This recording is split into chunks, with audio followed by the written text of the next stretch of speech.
upside down on the sensitive surface called the retina. This retina passes the impression on to the optic nerve, which sends it to the brain. The reflection will stay on the retina as long as the object is in view. When we look away, the images disappear. But notice that the image in the brain does not disappear immediately. It fades a fraction of a second after the object is removed. This slow fading is called persistence of vision.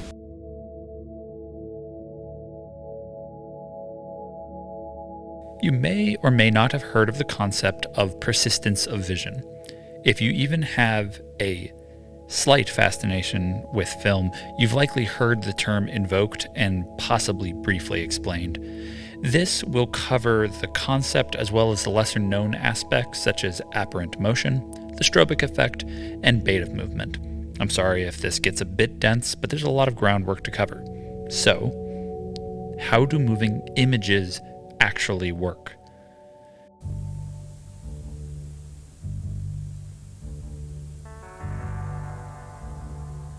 Well, you're presented with a series of still images in rapid succession, and even though no real movement happens, the still images all played in sequence at the right speed takes advantage of something called persistence of vision. Because images stay in our mind after you see them, leaving an impression, the film frame, too, leaves an impression, and each frame after the next stays in our mind, and we're able to comprehend it as one constant stream. Right? Well, not exactly. Take a baseball game, for instance. It's the end of the game, the teams are tied, and a player goes for the desperate three-pointer, and it miraculously makes it. When he puts the basketball through the hoop, you see the ball go through the hoop. You really do. But there's not a single frame that captures it. The ball never goes through the hoop, so your mind fills it in.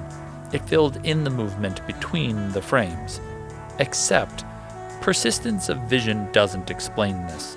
The fact that we retain images doesn't change the fact that we never see the ball go through the hoop. So how do we see it? In this day and age, visual media surrounds us and is essentially part of all of our everyday lives. Yet despite the proliferation and near omnipresence of this thing we call video, very little knowledge is widespread about how it works. When it comes to explaining how the illusion of film and video operates, there's only that one widespread explanation: the persistence of vision. This term floats around in the popular consciousness as an acceptable and comprehensible explanation for visual media. If you need an example, look no further than this General Motors ad. To throw the picture on the screen, there is a bright light with a reflector behind it to send the light rays in the right direction, and a lens to concentrate the light. The film passes a hole or aperture which lets the light go through only one picture at a time. There is another lens to focus the pictures on the screen. Let's start the machine moving. The still pictures blur because they're moving all the time. And this won't do it all. We need something to hold each picture still long enough for us to look at it in between the changes. When the film is started and stopped in rapid succession, the eye sees the changes being made, and the result is streaks instead of movies. So we need a shutter to cut off the light while every change of picture is being made, and let light through only while the film is standing still. Surprising as it seems, you never see a motion picture while it is actually moving. The only time a movie moves is when the shutter keeps you from seeing the change of picture. And now, when you see motion pictures, you get a true picture of what really happens. A picture that you could never see in any other way. Although most people associate the term with a type of illusion, which seems almost miraculous, it nonetheless underplays how complex the illusion is, and oversimplifies our current understanding of human psychology and the nature of perception itself. When people talk about persistence of vision, it's really a type of shorthand for a whole world of strange and mysterious interactions between our minds and optical illusions. Persistence of vision, as it is understood today, is really only a facet of what this phenomenon really is. Although persistence of vision may seem like a satisfactory explanation to many, once you start looking at the history of visual illusions and our understanding of them, things start to become more complicated. As once you understand how complicated this illusion really is, you gain a greater understanding of how different forms of technology exploit different vulnerabilities of our perceptual systems. Film, video, and television are not different types of displays, they are completely different ways of seeing.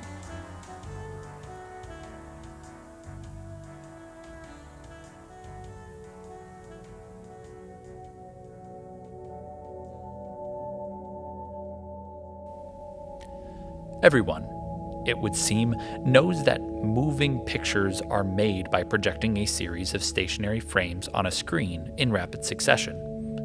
Yet few people seem to be curious about the basis of this effect, and those who are seem to be satisfied with an incorrect explanation. The fact of the matter is that we do not know why movement is perceived. Irvin Rock, An Introduction to Perception.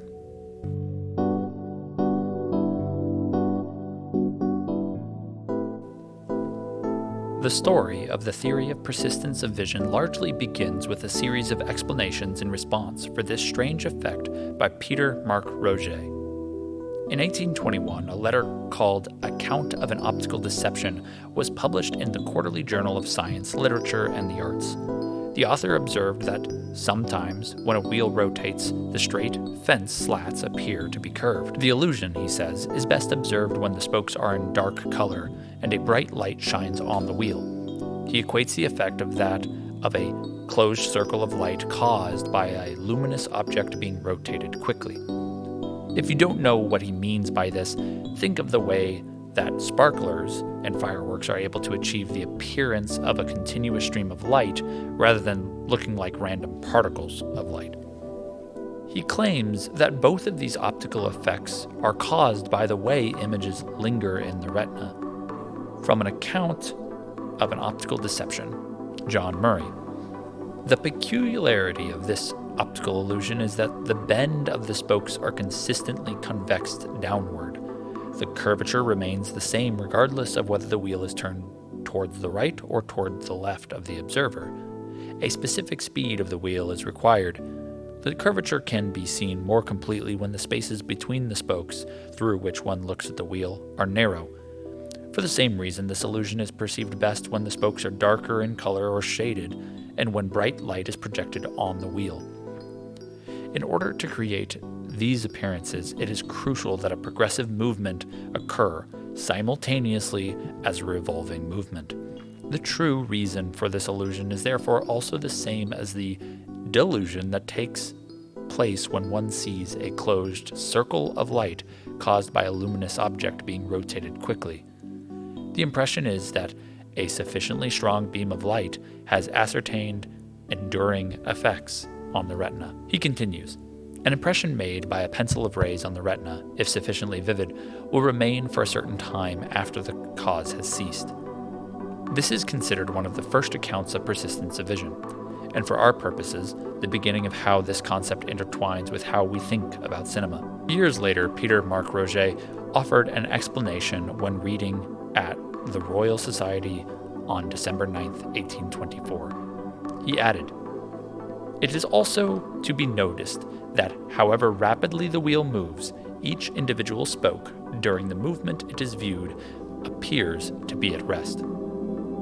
Roget claimed that the illusion is due to the fact that an impression made by a pencil of rays on the retina, if sufficiently vivid, will remain for a certain time after the cause has ceased. This is considered one of the first accounts of persistence of vision, and for our purposes, the beginning of how this concept intertwines with how we think about cinema.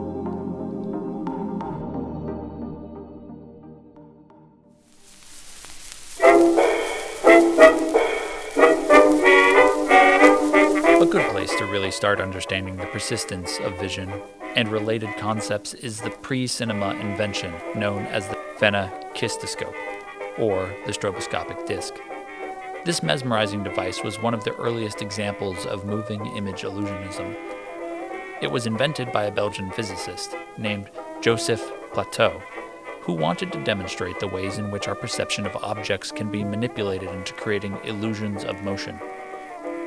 Although Plateau is not as nearly well remembered as the other pioneers of the moving image, such as Edward Muybridge, the Lumiere brothers, or Thomas Edison, his contributions to how we understand visual media are indispensable, and much of our modern theories rely largely on his work. The more we understand the figure of Joseph Plateau, the more we'll be able to understand how the theory or myth of persistence of vision came to be.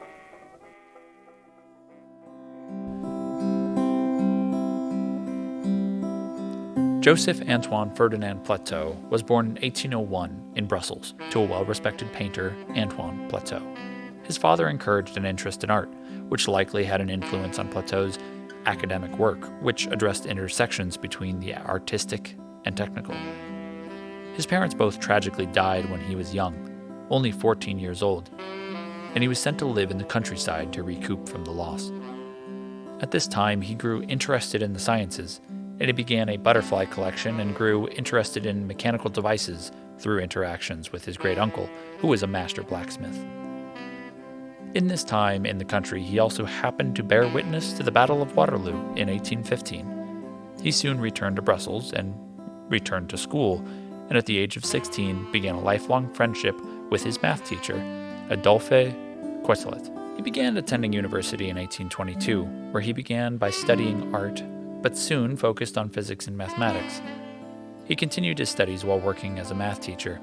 At the time, he wasn't associated with any particular university as a student, but began working on a dissertation by working on his creative and unique experiments.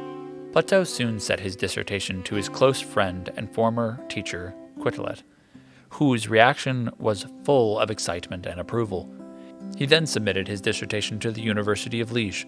It was called Dissertation on Some Properties for the Impression Produced by Light on the Organ of Sight, and this paper laid the groundwork for much of his life's work.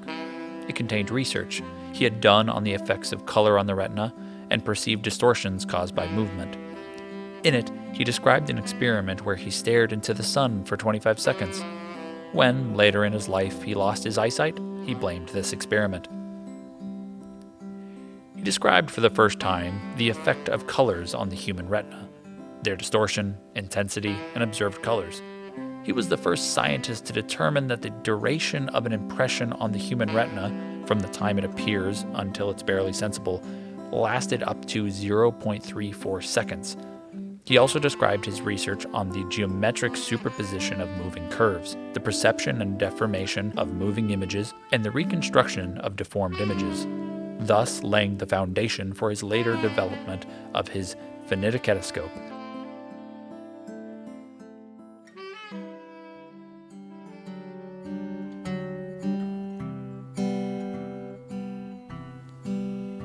Plateau earned his PhD in 1829, and soon after, Quetelet published parts of it in his academic journal, Correspondance mathématique et physique. At this time, he invented a device he called the anarthoscope, or anoscopic disc.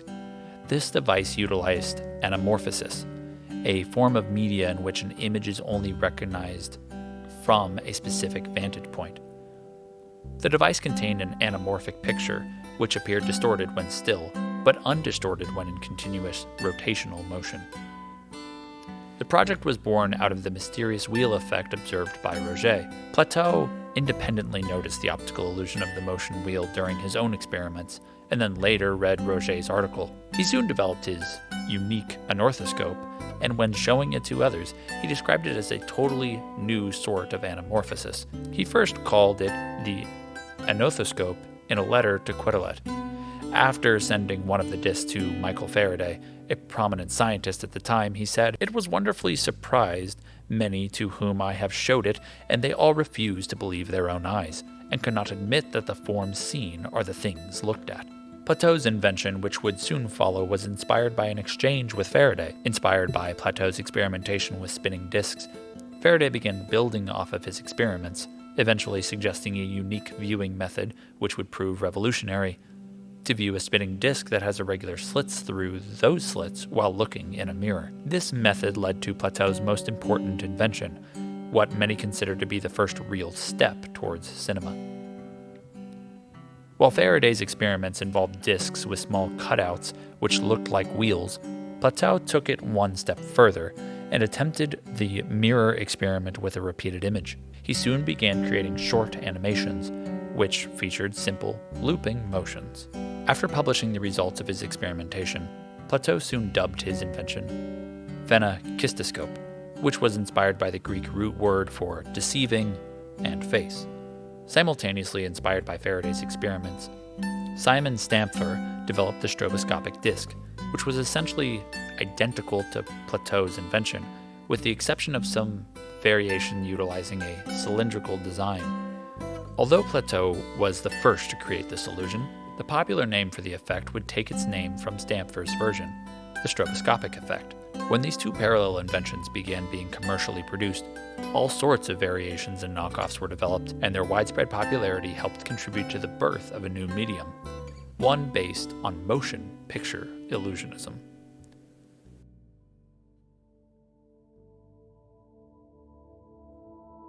The star of motion picture density, always traveling westward in the course of the race, reached England with Roget.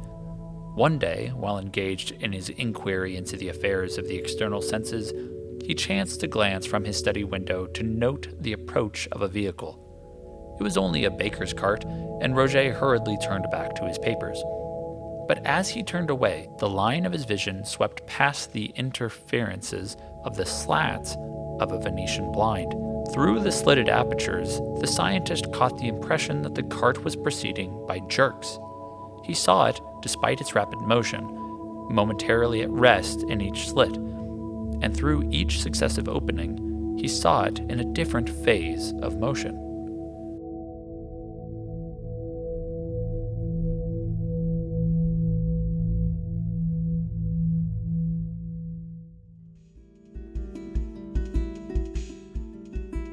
The invention of the spinning disk illusion of motion was popular and fascinating, but many wondered how the illusion really worked. In his 1833 patent and his explanatory pamphlet for his stroboscopic disc, Simon Stampfer emphasized the importance of the interruptions of the beams of light reflected by the drawings.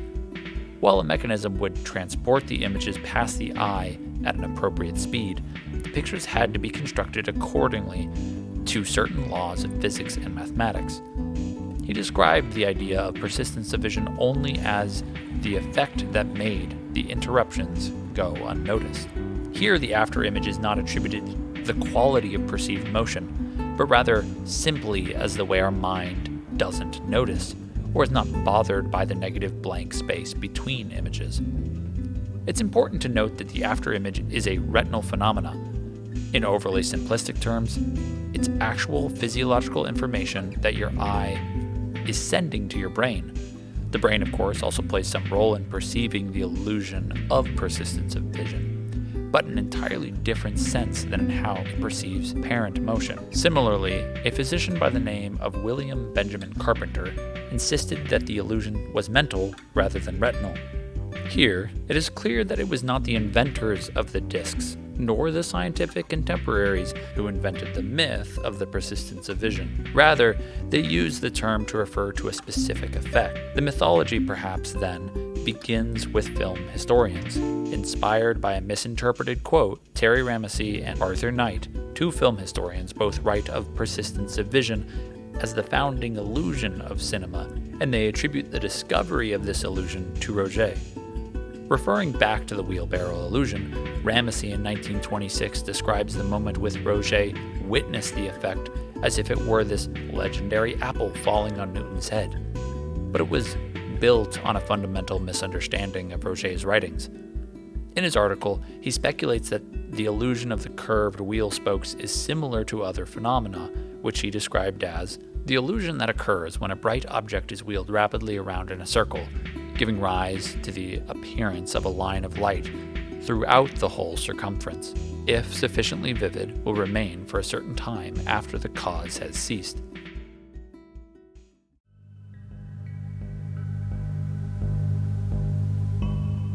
In their attack on this myth, Joseph and Barbara Fisher praised Roget's explanation for the mathematical origin of the illusion of curving, but critique his inability to account for the phenomena as a whole.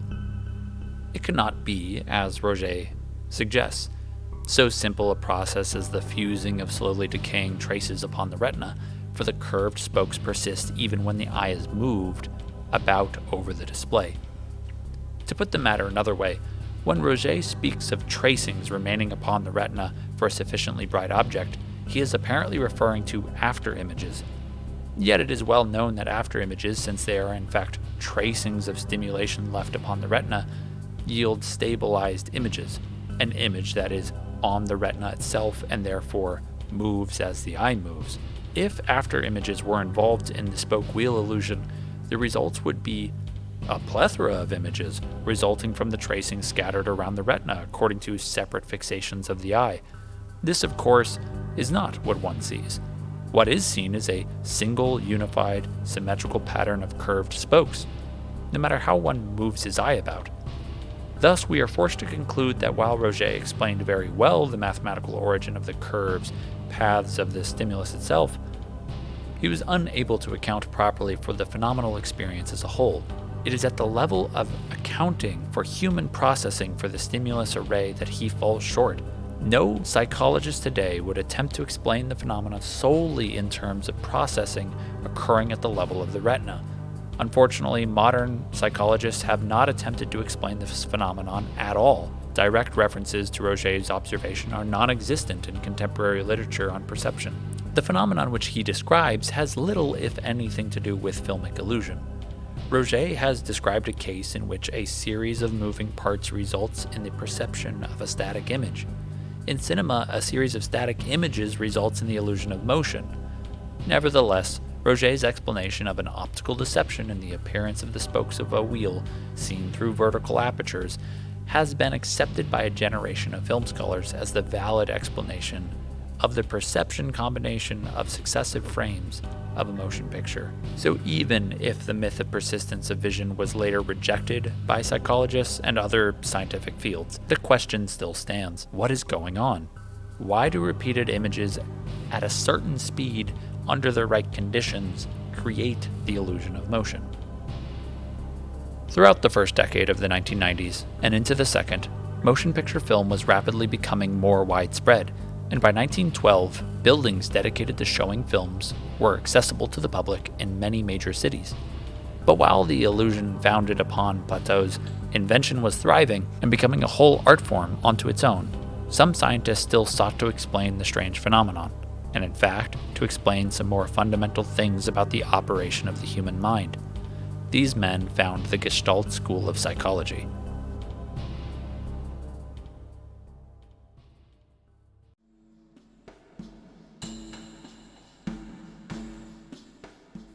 One of the founders of the Gestalt school, Max Wertheimer, began his studies right around the time of the birth of film, and around 1912, Wertheimer began to adopt the term Gestalt quality, which was coined by his professor, Christian von Ehrenfels, to refer to the essential nature of perceptual experience. An example of Gestalt quality, the school was named after, is what allows a tune to be transposed to a new key, using completely different notes, while still retaining its identity. The Gestalt school saw the tendency to break psychological phenomena down into smaller parts to be misguided.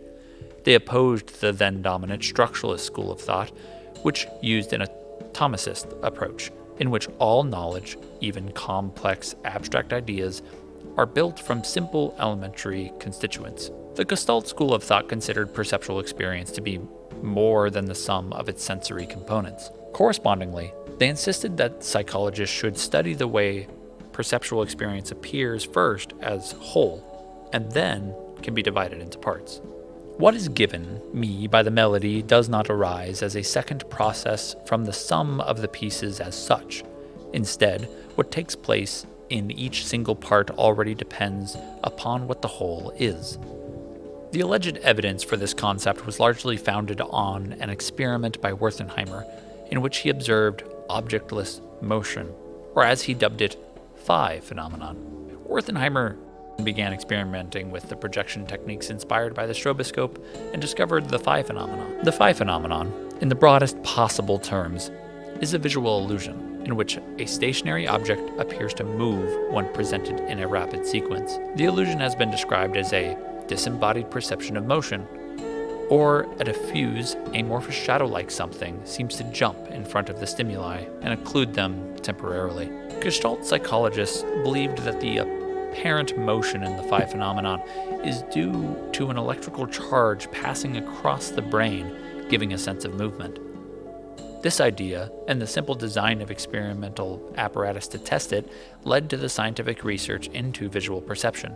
Today, however, the electric charge in the brain is no longer considered a valid explanation of phi phenomena.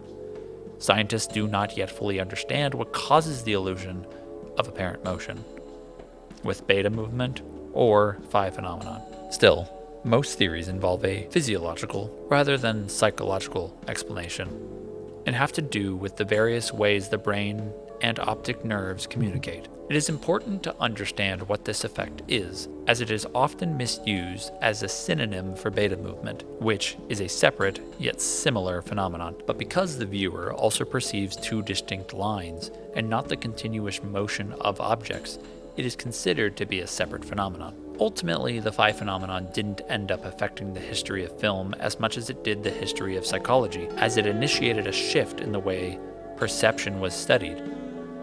Although phi phenomenon surely has an occasional effect on film viewing experiences, it does not serve as an explanation for how the mind sees apparent motion.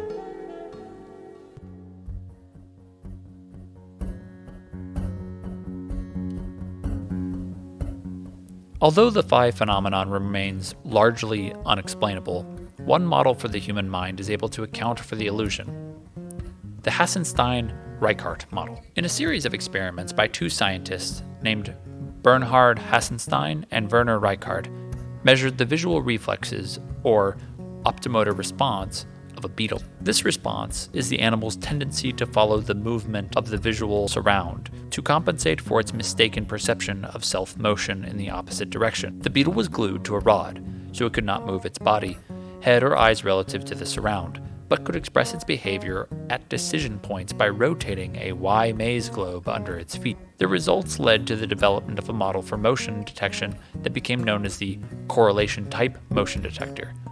The Hassenstein-Reichardt model, the core computation in this model, is a delay and compare mechanism, delaying the brightness signal as measured by one photoreceptor by a low-pass filter and comparing it by multiplication with the instantaneous signal derived from a neighboring location. Doing this twice in a mirror symmetrical fashion and subtracting the output signals of both subunits leads to a response that is fully directionally selective. The strict mathematical treatment of this model led to many counterintuitive predictions, which nevertheless were experimentally verified in many species' behavior and in many types of neurons. For example, the model predicted that the response, unlike a speedometer, should not increase continuously with the increasing velocity. Instead, going beyond an optimum velocity should decrease the response. What Hassenstein and Reichardt were suggesting, in more simplistic terms, was a model of visual system, which detects motion by way of correlation. The mind perceives motion not by simply seeing things move, but by detecting a cross-correlation of light intensities from the neighboring points. In short, suppose a detector that is perceiving motion and thus two visual inputs are received, and two signals correspond. The detector compares the signals and generates a direction-sensitive response. This concept of the visual system is thus creating the perception of motion by way of correlation between 2 points. This would potentially explain the reason why the mind supposed a relationship, or motion, occurring between the two flashing points in Wertheimer's experiments. But the field of motion perception is still being intensely researched, and while the Reichardt-Hassenstein model has seemed to be proven to be accurate in certain experiments, it has not been proven on the level of anatomy or physiology, and remains just that, a model. Therefore, it is perhaps too early to lay to rest the mysteries of the phi phenomenon.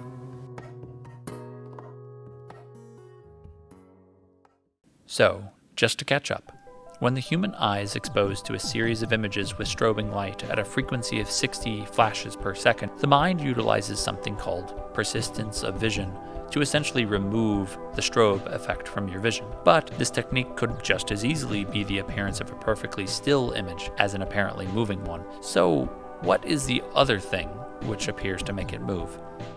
The answer, some claim, is beta movement. Before the Gestalt school, an Austrian scientist named Friedrich Kenkel began experimenting with light and noticed that he could create an uncanny optical illusion. In 1875, about 40 years after Plateau's invented the phenaketoscope, Kenkel discovered an optical effect caused by electric light. He found that, under the right conditions, people will see two quick, spatially separated but stationary electrical sparks as a single light moving from place to place, while quicker flashes were interpreted as motion between two stationary lights. What's significant here is that the viewers aren't seeing the same type of objectless motion they were with the phi phenomenon. They're actually seeing what appears to be the spark itself moving from one place to another. It's also highly significant that it's an illusion being created via electricity and is therefore considered by some to be the foundation of video. During Wertheimer's experimentation, he created a similar illusion, which at the time he seemed to refer to as optimal motion. This effect was created by using a tachyscope, a projection device whose functionality is focused on displaying images for a specific amount of time, and usually used slides in combination with a camera-style shutter system. In the experiment, two figures in two different positions were shown, and when shown at a medium speed, the figures seemed to be moving from one position to the next. It was at higher speeds he found the aforementioned phi phenomenon. In 1913, a scientist by the name of Kurt Kafka, who had been one of Wertheimer's test subjects, began doing subsequent experiments. Working with another scientist, Friedrich Kenkel, it was Kenkel who finally made the designation of beta movement as the specific phenomenon where the viewer perceives the illusion of an object moving from one place to the next, and it is this beta movement which is now attributed as the reason for the central illusion of the motion picture and of video. But what actually distinguishes the two? On a physical level, what actually is happening in our visual systems? It's important to reiterate that the process is largely mysterious, but that doesn't mean that there aren't plenty of theories and research going on still to this day. A number of authors have taken up the question of the basis of the apparent movement illusions and their relation to the perception of real movement. The emerging view seems to be that there are two or perhaps even more distinctive mechanisms for processing apparent and real movement, each mechanism operating for a different type of stimulus. Apparent versus real movement, small versus large displacements, and the presence versus absence of higher order features. None of these studies presented a theory of phi as distinct from beta, but probably simply, because of the confusion described earlier, proposing a theory of phi that can also explain beta at both of the perceptual and neurophysical levels of analysis is beyond the scope of this video. We will, however, present two lines of reasoning that might lead to the development of such theory. The first line of reasoning applies at the neuroanatomical level. Starting with Ungerleider and Mishkin's 1982 study, a number of investigators conjectured that visual information is processed in two separate anatomical pathways. One pathway, which processes position and motion, goes to the parietal cortex. The other pathway, which processes form and color, goes to the temporal cortex. Whenever an object is moving or changing positions, it is likely to stimulate both pathways, and the result is the perception of real or illusory beta movement. If, however, the change of the position of the object is too rapid, the frequency of the flickering is too high, it does not stimulate only the motion pathway because the motion pathway does process high speeds, but the form pathway does not. As a result, the perception may be of pure movement, i.e., a movement without any form. It is an open question at this time whether this line of reasoning would lead to a completely new mechanism, unrelated to the mechanism responsible for the other types of illusory movement. It is also not clear that this line of reasoning would be able to account for at least one other characteristic of the phi phenomenon that we call colored phi. Colored phi refers to the observation that the pure movement always has the color of the background. If the inducing disks are white and the background black, phi is black. If the disks are black and the background is white, phi is white. This seems to be true of all combinations of colored disks and backgrounds. The second line of reasoning applies at the cognitive level. It is based on the assumption that the visual system solves an inverse problem of perception interpretation. Specifically, given the proximal stimulus produced by an object, its representation at the retina where its image is transduced, the task for the visual system is to infer the object itself. Since the proximal stimulus does not provide complete information about the physical world, the visual system has to impose constraints on the set of possible interpretations.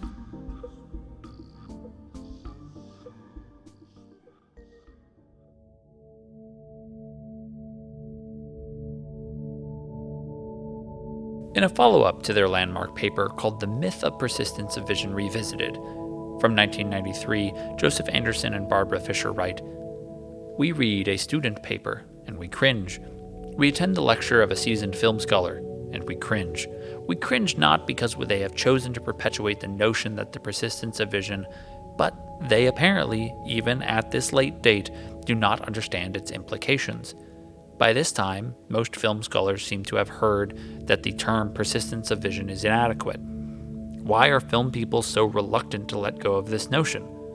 Those engaged in film study cling to the persistence of vision because they need it. For film scholars, it is our myth of creation. It answers our central question of origin. Why, when we look at a succession of still images on the film, screen, or TV set, are we able to see a continuous moving image?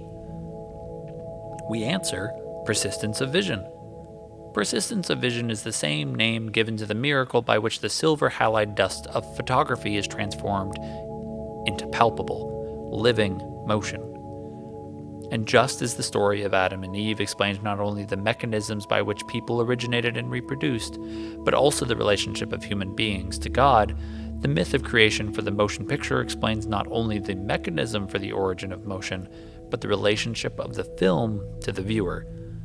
The viewer, implied by the myth of persistence of vision, is a passive viewer, upon whose sluggish retina images pile up. The goal of this video is to make you understand motion picture less rather than more, because motion pictures really are still a mysterious thing. And although beta movement seems to be a more accurate description of the impetus behind the motion picture illusion, it doesn't really explain away much of anything at all. It's just a more precise term for the strange phenomena which surround us now. The idea of a motion picture, film creating the believable illusion of motion when shot at and presented at a rate of 24 frames per second, was one which came through practical trial and error, rather than an inventor stumbling upon some type of monolithic understanding of human vision. So, to be perfectly clear, persistence of vision is an incredibly important, if overemphasized, concept. It does indeed explain a fundamental concept of motion picture film.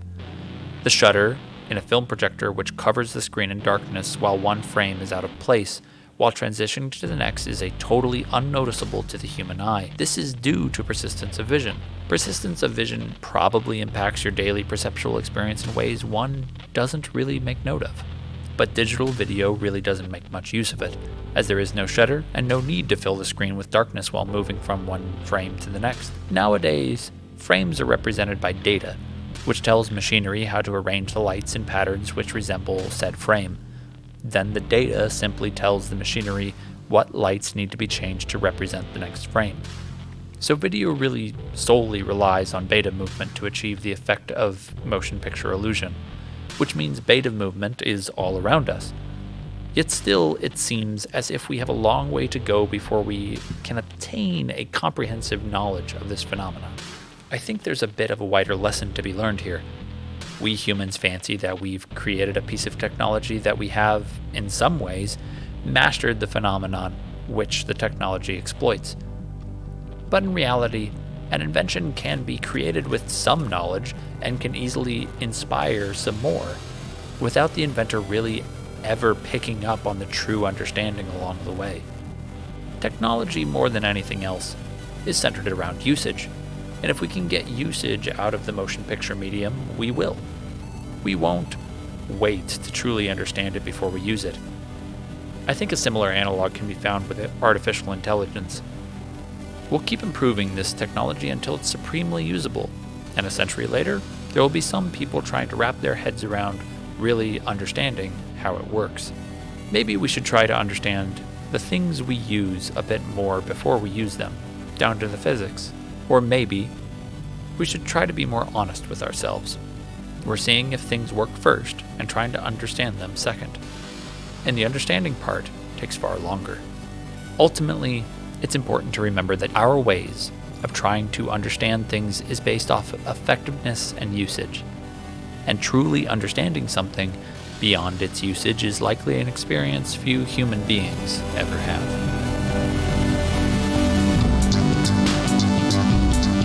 Naturally, many of you will want to know what light is.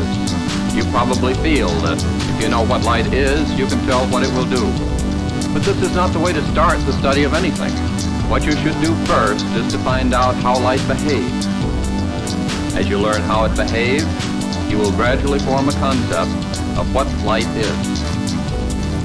Energy from the light is going into your eye and then finally going to your brain and lasts on the back of your eye and in the whole pathway up to your brain for about 1/10 of a second. This film will show you some experiments on two-dimensional motion perception. Some of them are on an oscilloscope screen, some are generated on the screen by means of a computer, and others are made by more or less conventional.